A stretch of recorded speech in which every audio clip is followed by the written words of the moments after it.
पाकिस्तान के इलाके कोहिस्तान से ताल्लुक़ रखने वाला एक शख्स नसीरुद्दीन, जो 28 साल पहले कोहिस्तान से लापता हो गया था, जिसे बहुत तलाश किया गया लेकिन इसका अता पता कहीं मालूम ना हो सका।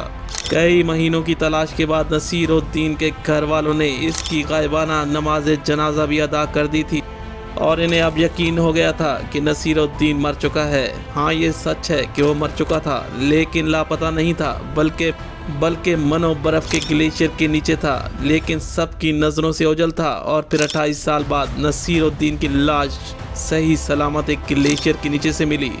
हैरत की बात ये थी कि नसीरुद्दीन ने जो कपड़े पहन रखे थे वो भी ठीक हालत में मौजूद थे और इनकी जेब से आइडेंटिटी कार्ड भी ठीक हालत में मौजूद था। एक कैमरा भी नसीरुद्दीन के गले में मौजूद था और सबसे हैरान कुन बात ये थी कि कैमरा बिल्कुल ठीक हालत में मौजूद था। ये कैसे मुमकिन हुआ और नसीरुद्दीन कौन था, कहां से आया, आइए ये जानते हैं। नसीरुद्दीन और इसके घर वाले कोहिस्तान में आबाद थे। असल में एक खानदानी दुश्मनी की वजह से नसीरुद्दीन और इसके घर वाले कोहिस्तान का इलाका छोड़ दिया था। कोहिस्तान से ताल्लुक़ रखने वाले उमर खान, जो गर्मियों की छुट्टियों में कुछ दोस्तों के साथ पहाड़ों की सैर के लिए गए हुए थे, वहाँ उमर खान और इनके दोस्त ग्लेशियर की सैर कर रहे थे। वहाँ ग्लेशियर के अंदर इन्हें कुछ दिखाई देता है। वो इस ग्लेशियर को तोड़ने की कोशिश करते हैं तो मालूम हुआ कि इसके अंदर एक डेड बॉडी मौजूद थी। लेकिन ये शख्स कौन था जिसकी ये डेड बॉडी थी? जब इस डेड बॉडी को निकाला गया तो इसके कपड़ों की जेब में से एक आइडेंटिटी कार्ड मिला, जिसकी शनाख्त नसीरुद्दीन के नाम से हुई। उमर खान और इसके दोस्तों ने इस डेड बॉडी को पहाड़ों से नीचे उतारा और जो एड्रेस इस आइडेंटिटी कार्ड पर लिखा हुआ था वहां राब्ता किया जाता है, वो नसीरुद्दीन का आबाई घर था, जो इन्होंने 28 साल पहले ही छोड़ दिया था। पुलिस की मदद ली जाती है। नसीरुद्दीन के घर वालों की तलाश शुरू होती है। बेलाखिर पुलिस नसीरुद्दीन के घर वालों को ढूंढ लेती है और नसीरुद्दीन की डेड बॉडी इनके हवाले की जाती है। यहाँ तक ये मामला ठीक था।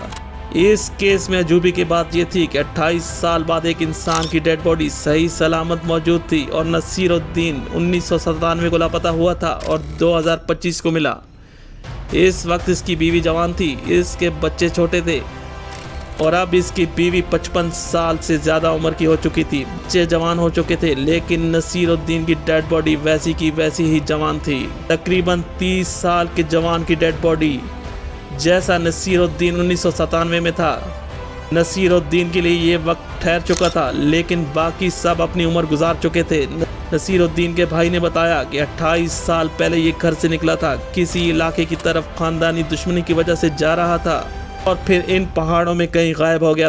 नसीरुद्दीन के घर वाले ये समझे कि शायद नसीरुद्दीन को किसी ने कत्ल कर दिया है, लेकिन नसीरुद्दीन इन पहाड़ों में कहीं गायब हो गया था। इन पहाड़ों पे नसीरुद्दीन किसी अवालांच का शिकार हुआ और बर्फ में दब चुका था। बरसों की तलाश करते करते नसीरुद्दीन ना मिल सका और फिर 2025 में इसकी लाश इस हालत में मिली। 1997 में घर से निकला था। ये एक मौजज़ा था। बरसों की तलाश करते करते नसीरुद्दीन ना मिल सका और फिर 2025 में इसकी लाश इस हालत में मिली जैसा वो 1997 में घर से निकला था। ये एक मौजज़ा था। नसीरुद्दीन के पास एक कैमरा मौजूद था जिसकी तस्वीर इस वक्त रिकवर नहीं की जा सकी, लेकिन ये वाक़या अपने आप में एक हैरतज़दा इंसिडेंट था जिस पर यकीन नहीं आता। दुनिया का वक्त चलता रहा, लेकिन नसीरुद्दीन के लिए ये वक्त थम चुका था। ऐसा ही जवान था जैसा 1997 में था। इसके साथ के लोग बूढ़े हो चुके थे।